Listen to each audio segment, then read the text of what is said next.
It is already 7:31, so I guess we should start reading. We are reading the chapter called as Bhakti Yoga Mobile. So we will continue reading. We are reading about the Leelas of Vishnujan Swami at a place called as Alamo, if you can remember.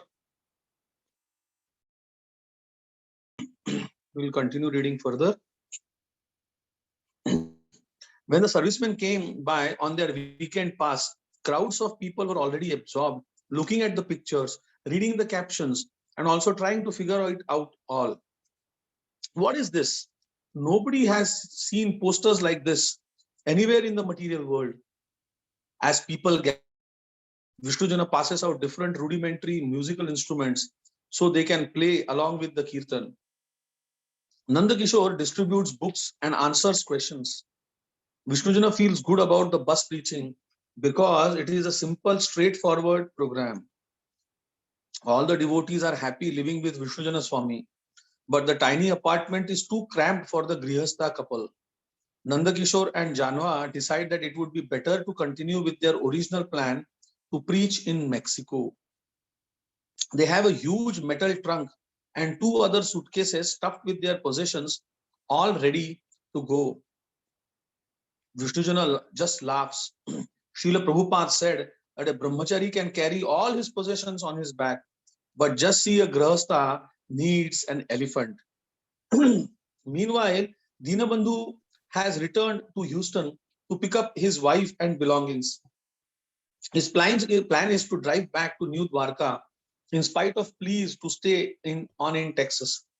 Over breakfast prasadam, he meets a tall, slender hippie from Florida who is hitchhiking across country and staying at different temples along the way. Dinabandhu tells him about Vishnujana Swami. If we have somebody you can talk to, he is a sannyasi and is staying in San Antonio. Actually, we are heading that way ourselves. We can probably give you a lift. The fellow is excited to get a lift and to meet the Swami. But his real interest is in the Guru Maharaj Ji people and has plans to visit their ashram in Tucson. Chandrasekhar Prabhu remembers. We stayed overnight in San Antonio with Vishnujana Maharaj and Vijayhari. When we sat down for Kirtan, Maharaj was chanting so sweetly, I started crying. I was a particularly intense mood that it created. It was a particularly intense mood that he created. A feeling of separation from Krishna. I was hitchhiking with pink corduroy bell bottoms, blue denim shirt with pearl snap buttons, and a sannyasi bib that devotees in New Orleans gave me. When he saw that, Maharaj knew I had some contact. So he was speaking very intensively with me. The next morning, we left for the Hare Krishna temple in Tucson. Then I went to examine the Guru Maharaj Ji ashram, some ashram by some Hindu organization or whatever. I saw they were so bogus. I still had the taste for Vishnujana Maharaj in my heart and mind. So I turned around and immediately hitchhiked back to San Antonio. I had no idea where the apartment was because I had no intention of returning. In the middle of the night, around 1 a.m., as we came into San Antonio, I saw an overpass that looked familiar. I said, "Let me out here." And somehow or the other, I found Maharaj's apartment. When I got to the front door, I knocked very gently, but no one answered. It was 2 a.m. So I thought, it's no big deal. They'll be up soon. I'll just wait. As I sat by the door, I heard Maharaj inside intermittently snoring a little and preaching in his sleep. He was asleep because he was snoring. But then he would say something about Krishna. I was wide awake and comfortable, just smiling and enjoying the little lecture he was giving. I had enough contact with the movement to know something special was happening. This devotee is preaching in his sleep. It was exciting to sit there and listen. They were surprised to see me when I came in for Mangalarti. I had decided in Tuscan to go back to Maharaj and shave up.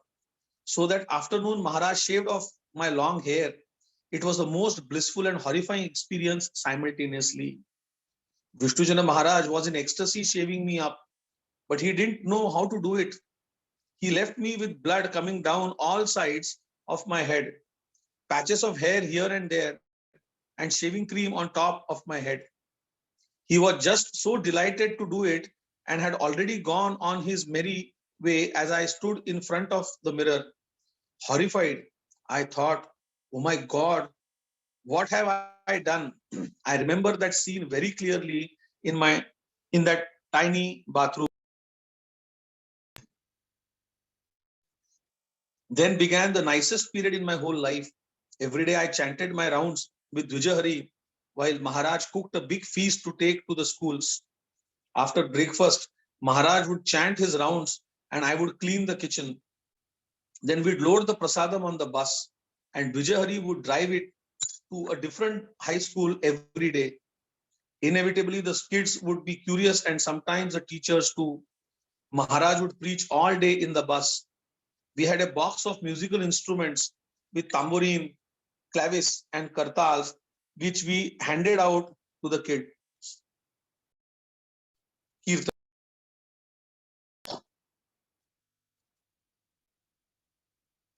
Due to the exposure, we were invited to different schools. We did a 5 days cultural program at an all girls Catholic high school. It was such a success that the nuns told us, I'm sorry, you can't come back anymore. The parents are upset that the girls were becoming attracted to what you were saying. She was pleasant about it, but the students' response was too favorable. After 3 days, the pressure was too much. Okay, so we finish this section and we go to the next section. Austin, October 1971. Many people had been coming to the Austin temple and developing a taste for Krishna consciousness. But with the departure of Vishnujana Maharaj for San Antonio, the preaching momentum comes to a halt. Things begin to fall apart. Within a matter of few weeks, there is almost a revolution against Ishan, but cooler heads prevail as everyone tries to surrender and control their senses. At the same time, outside pressure increases to get rid of the temple. The neighbors finally win, forcing the devotees to vacate.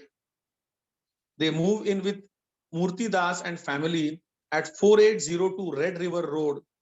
These are tough times. Adi Keshava Prabhu remembers. We got evicted from that house. The neighbors got sick of us. Parashar would always blow this conch shell. He wouldn't stop blowing it. He'd blow it every morning for Mangalarti. We kept saying, don't blow the conch shell. But every morning at 4 o'clock, he'd blow that conch shell. The neighbors eventually called the police. I don't know why they didn't call much sooner. Murtidas Prabhu remembers. Red River Road was my house, and it was converted into a temple quite abruptly by Ishan and his wife Vibhavati. They threw out my books, my pets, and all my stuff right out on the front lawn. The city ordinance people closed the Dancy Street temple, saying it was in the wrong zone. That was the excuse to get rid of it. We had the same situation in my house. We didn't let on it was a temple. Among the neophyte devotees, there are always some who want to become advanced in spiritual life without really being advanced. As a new authority, Ishan tries to maintain the same standard as Vishnujana Swami. He reduces his eating to just a few chickpeas a day and tries to get by on only 2 hours of sleep at night. All day long, he simply chants japa and tries to convince others to reduce their eating and sleeping, but no one is going for it. Finally, one day, he just won't come out of his room anymore. Ishan Prabhu remembers. When Vishnujana left Austin and put me in charge, you can imagine this was a real shock to others because Vishnujana was like a mother, a father, a brother, a friend, an encourager, and example and overflowing. And me, I knew the rules and I was trying to hold things together. Sri Galim led a revolution against me. He said Vishnujana never used force. I said, I am asking you to do certain things, but you are not doing it. Obviously, I didn't engender in them the desire to work with a leader the way Vishnujana did. So I went into my room, and the only solace I had was reading the teachings of Lord Chaitanya. I would tend to live in my own world and couldn't really make that bridge like he could. He means Vishnujana Swami. For Vishnujana, there was no difference between living the books and doing practical things. He lived in Krishna conscious world. I saw the world as material and Krishna consciousness as spiritual. Adidev Prabhu remembers. I was attracted to Ishan, but I was repulsed by him too. He would starve himself for weeks and chant incessantly. He was so intense, he was overwhelming. His wife was just as intense as he was. Sankarshana Prabhu, another devotee, remembers. We were attached to Vishnujan Swami, and having a householder come in didn't sit too well with us. Prabhupada wrote to Vishnujana about Ishan. Take care of Ishan. He is very nice, but he goes a little crazy sometimes. When we saw that letter, it became more difficult to accept his authority. Out of sheer frustration, the devotees request Vishnujana's help. Sri Galim calls Maharaj in San Antonio, begging him to come and straighten things out. Understanding that the center has become unstable because the devotees are so blown out by Ishan, Vishnujana Swami returns to Austin. He knows how heavy Ishan can be and he doesn't want the temple to go under. Ishan Prabhu remembers. There was a coup d'etat and I didn't know how to deal with it. So Vishnujana came back. I was in my room and I didn't come out. Somehow he got in and said, why are you avoiding me? Maharaj, I am not avoiding you. I just feel like I am so much in Maya and I have this situation on my hands which has really upset me. When there's too much friction and conflict, I just let people do what they want and I go my own way. But I feel like I have abandoned my duties. The only solace I have is that I can read this TLC, that is Teachings of Lord Chaitanya. Over here is this part about Radharani. He lit up like a light bulb. Yes, he didn't care about the management or the fact that everything was upside down when I mentioned something beautiful in Krishna consciousness. He just picked it up and said, yes, isn't that wonderful? He was glad to be able to share that, and it seemed more important to him than everything else and anything else. It didn't matter so much who was in charge. He just wanted things to go on. But when somebody was appreciating Krishna consciousness and he could share that, he said, isn't it wonderful the way it's described here? I couldn't see this person is not going to give me a hard time. Sorry, I'll repeat. I could see that this person is not going to give me a hard time. He's not going to judge me. He only wants to share the happiness of Krishna consciousness. And he's strong enough devotionally to be very instrumental in extending Krishna consciousness to others. That was his greatest strength. Although he was an extremely talented person and could do any aspect of devotional service, his greatest strength was his degree of surrender. I would say that he was living in a sense of surrender that he enjoyed. I know that I loved him. I know that I still love him. After talking with Maharaj, Ishan realizes it would be better for him to leave. Without Vishnujana present in Austin, things could end up in revolution once again. Maharaj agrees with his understanding and requests Sri Galim to take over as temple president. This will provide the necessary stability for the devotees because they know him and respect him. But Sri Galim also has no managerial qualities, and it will still be a constant struggle to maintain the center. A steady influx of people show up at the concealed temple in Murthy's little house. Nobody knows about the temple's existence except the regulars who are interested in Krishna consciousness. But the neighbors soon grow suspicious. Finally, two policemen knock on the door one evening and demand entrance. When they see the big altar in the living room with 25 devotees dancing, it just blows them away. The word gets out, and that's the end of that.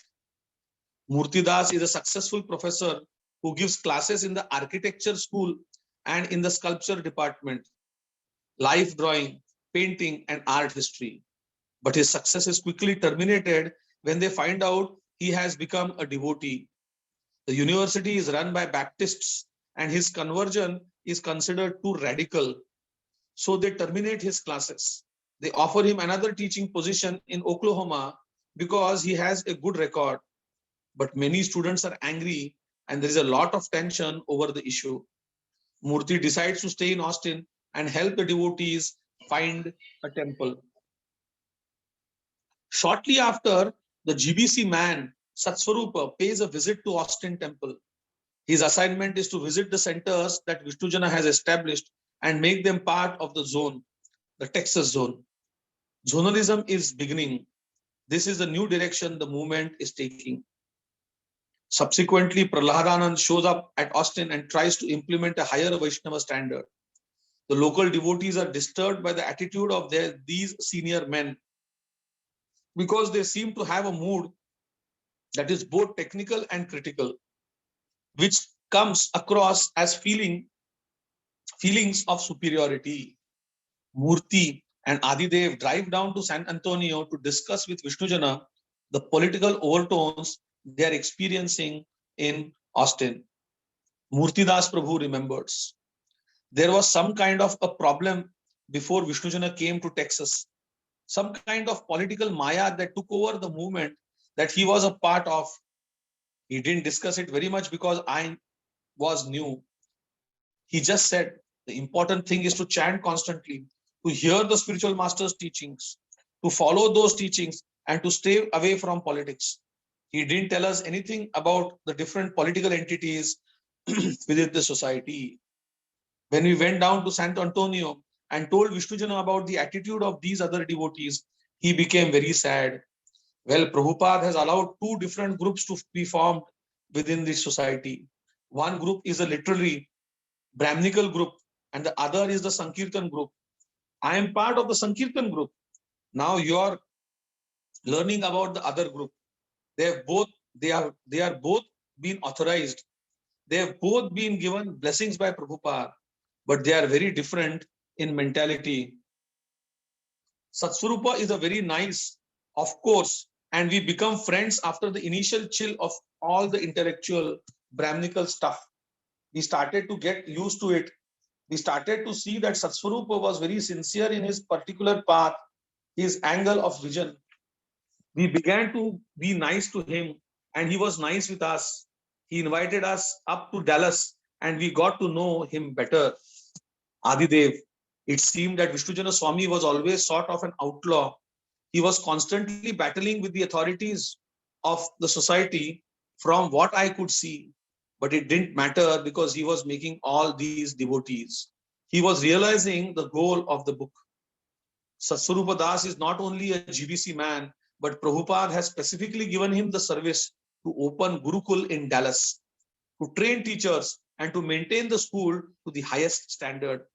He's trying his best to organize the school and is constantly looking to purchase a building to house the first Gurukul in the West.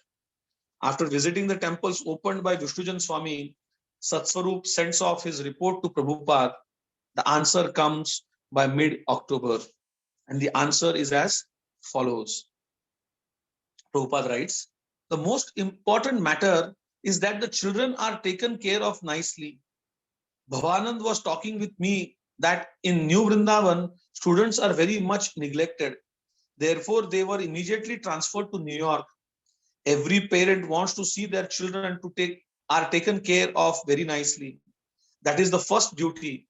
If they are not healthy, then how they can prosecute their education. If they're undernourished, it is not good for their future activities. They must have sufficient quantity of milk, and then dal, chapatis, vegetable, and a little fruit will keep them always fit. There is no need of luxurious fatty food, but milk is essential. A big building is also very good for the children's health. They can move freely and run and jump. Yes, Vishnujana Maharaj is personally a nice devotee, so he has created nice devotees. Apani Achari Prabhu Jivera Sikhai, which means that Lord Chaitanya used to behave personally and then he used to teach others. So every one of us should follow this principle of Chaitanya Mahaprabhu. After a diligent search throughout Dallas, Satswarup locates a suitable building and Prabhupada sanctions its purchase. When the Dallas Gurukul opens its doors, the young son of Murtidas is among the first children to attend the new school. And his name is Jagadanand Pandit. And Jagadanand Pandit Prabhu remembers. Vishnujana enticed me to go to Gurukul by saying, they have a real big box of cookies. And he gave me one that he had brought back to Austin. The most time I spent with him was in the beginning between the ages of 8 and 9. If it wasn't for Vishnujana coming to Austin, he would never have been part of this movement. We would never have been a part of this movement. He had the bhakti running through him, whereas a lot of people were just smartha brahmanas. The rules and regulations meant too much. The whole point is to get bhakti. I remember his preparation he made, malpua, kirtan, prasadam, and his direct level with the people were all very special. You couldn't ask for more of a Lord Chaitanya's program. He wasn't like all the big guns showing up and everybody trembling in their boots. It had nothing to do with that. So next section, County Jail, November 7, 1971. One day, Vishnujana Maharaj receives an unusual invitation. He is asked to give a special program for the inmates of the Bexar, pronounced as Behar, is the county that San Antonio is in. So in the Bexar County Jail outside San Antonio, enthused by the preaching opportunity, Vishnujana invites the temple regulars to accompany him. A carload of devotees also drive down from Austin. Everyone meets at the tiny apartment. The temple is jam-packed with guests and devotees all eager to chant for the prisoners. Vishnujana gets everybody in the mood with a warm-up kirtan in the apartment and then takes the kirtan down to the street and onto the bus. Sitting on the bus and playing away on his harmonium like a madman, Vishnujana continues the intensity of the kirtan. Vijayari starts up the engine and pulls away with the curb from the curb. As Vijayari maneuvers the bus through the city streets, the kirtan continues unabated, with guests and devotees totally overcome with bliss. The prison guards have been notified that a Vishnujan Swami will be coming to speak to the inmates about religious life. They are astonished to see the big red Bhakti Yoga mobile packed with 40 devotee guests accompanying the Swami with an uproarious kirtan in full swing.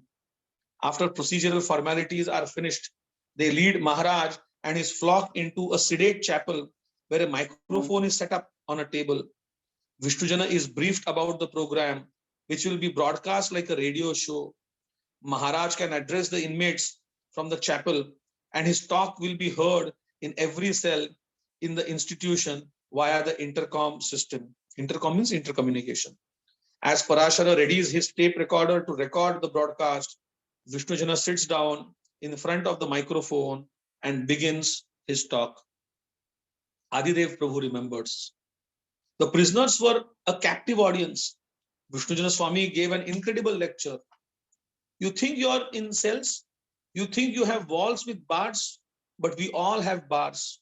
Our bars are our senses. Now the Vishnujana Swami is speaking and Adidev Prabhu is quoting that. You're actually in jail of your body. He talked about love and the love of a tiger for its cub. He talked about different types of love. That love is within everybody's heart, no matter where on the scale you are. Even if you are a convict and everybody else hated you, and they were going to throw you in solitary confinement forever, there is still love in your heart. And Krishna is the supreme lover. And maybe when you get out of here, you might want to go visit a church. Well, we don't visit a church. We live in the church, you see. We are the church. So when you get out of here, you come and see us. And boy, I mean, they came. For months afterwards, we would get these convicts coming out of jail. First thing they do is look up the Hare Krishnas. It was great. Then he led this killer Kirtan. He didn't have a mridanga at that time, but somebody had gotten a tom tom. I remember him playing the tom tom and then switching to harmonium. They had an organ in the chapel too. And I remember he was playing around with that. Sankarshana Prabhu remembers. Vishnujana gave a lecture and it was the sweetest program you could imagine. He sang a melody I had never heard before, but I fell in love with it immediately. I was watching him play the harmonium, and to me, it was like poetry in motion. The way he would cross his fingers, I would just be mystified to see the way his hand moved on the keyboard. I crammed that melody in my brain so much so that I actually sang it for an hour and a half straight, the whole way back to Austin that evening. Murtidas Prabhu remembers. They had to broadcast his voice to 4 floors of the jail. He was on the bottom floor with his harmonium singing away, and the whole jail went wild because nobody loved them. Suddenly, here is this saint who's come in, talking to them in his hoarse voice and just loving them, saying that it's okay and just sing along. They went wild, shaking their cell floor doors and screaming. The whole jail was starting to go crazy, and the guards got a little freaked out. Vishnujana had tremendous potency. Jagadanand Prabhu, Pandit Prabhu remembers. Now, this devotee must have been a child at that time. He got everybody chanting, and you could hear all these people singing. There was something special about him. He could bring out the love in your heart across the board directly. He would bring out the bhakti in every human being. Adideva Prabhu remembers. At one point, I went downstairs and out of the jail just to see if we could hear it. Every speaker in the whole jail was turned up full blast. You could hear the kirtan out in the street. The prison authorities loved it and the men loved it. They wanted the men to read Bhagavad Gita and they were asking for it too. Somebody followed up on it and they were going in there and giving them japa beads. The recording made by Parashara is copied and distributed. It quickly becomes famous in the Texas temple as the jailhouse rock. Devotees play it constantly in kitchens and ashrams. The jail program was a tremendous success and everybody had loved it except for one person, the landlady, with so many people streaming into the tiny temple to see Vishnujana Swami and the rocking kirtan that seemed to shake the entire building. The landlady had reached her limit. She gave Maharaj notice to leave. She likes him, but the traffic is too much for her. Next section. Fort Sam Houston, November 1971. The next day, while preaching at the Almo, Vishnujana Maharaj announces that the devotees have been evicted and are looking for a new place for the San Antonio temple. An army sergeant has been coming to the Almo on a regular basis to listen to Vishnujana speak about devotional service and is very impressed. Although born onto a Mormon religion, he is quite taken by Vishnujana Swami and his dedication to the preaching the glories of God. On their first meeting, he had immediately taken a liking to Maharaj and devotees in general. Today, as he hears that they have no place to stay, he comes forward to offer his own home to Maharaj until a permanent temple can be found. You can come and stay at my house on the army base. I have a big house and guest rooms. You can stay there. Thankful for Krishna's intervention, the devotees gather all their belongings and relocate to Fort Sam Houston military base. Master Sergeant Michael Jack is an army nurse. Formerly stationed in Korea, he has recently returned to America and lives with his Korean wife and a young son at the rear of the base, fenced off from the adjacent residential neighborhood. There is an obscure back gate nearby, but he doesn't have a key to open it. The gate is never used for vehicles to enter, so it is never monitored. The house sits only 30 steps from the heavy wire mesh fencing separating the base from the civilian neighborhood, where the gate remains permanently locked. Beyond the fence is a normal city street where Vishnujana Maharaj parks his bus. There, there is just enough room for devotees to squeeze surreptitiously between the two iron posts of the locked gateway and the high fence and quietly make their way to the undercover Hare Krishna preaching center right next to majors and generals of the military base. Mrs. Jack Mrs. Jack keeps her house quite clean, but devotees have another standard of cleanliness and a different way of doing things. They do a complete house cleaning and rearrange things to give the place more of a temple environment with an altar and posters of Krishna on the wall. For Sunday feast programs, devotees tell guests how to sneak onto the base by squeezing through the posts at the gate and coming around to the back door of the house. A good crowd of 20 to 30 people attend every Sunday. Also in attendance, along with the hippie guests, are the Mormon friends of Mike Jack, curious to know more about Vishnujana Swami and the Vaishnava religion. Everybody can relate to Vishnujan because he has a way of really touching people. Even when a person meets Maharaj for the first time and has no idea what Krishna consciousness is all about, they are still moved by him. Mike Jack likes prasadam, but his young son won't eat temple food because he doesn't like it. He only likes kimchi. His mother also prefers kimchi, but she makes an effort to honor prasadam with her husband. Vishnujana makes a special effort to teach this Korean woman how to cook. Then he preaches to people. This woman used to cook dogs before she came to this movement, and now just see how she is cooking. Along with the guests, a few devotees always come down to visit Maharaj from Austin. So we will stop here for today because there is hardly time left and I have to make a small announcement. Damodar Parshekar Prabhu has proposed that we should go to Udupi on 17th of February, not January, February. Damodar Prabhu, I'm right? Because that is the appearance day or the disappearance day of Madhvacharya, right? And that day there is a very, very big festival that happens there. 9th of February. 9th Feb. Prabhu Okay. is 9th of February. Okay, okay. So it is 9th of February. Okay. So 10th morning is the festival. So 9th night we can leave so that we are there in time for the festival. Now, since it is a festival, there is going to be a lot of rush. So we would need to book ourselves there well in advance. So therefore, we request all of you to contact Damodar Parshekar Prabhu as soon as possible and confirm that you are coming. So it is that, it's a Thursday. I think it's unfortunately a weekday, but we cannot help. We'll have to take leave. So Wednesday night we'll have to leave. So Thursday we can stay there. Thursday, Friday, and then we can come back. So that's the program.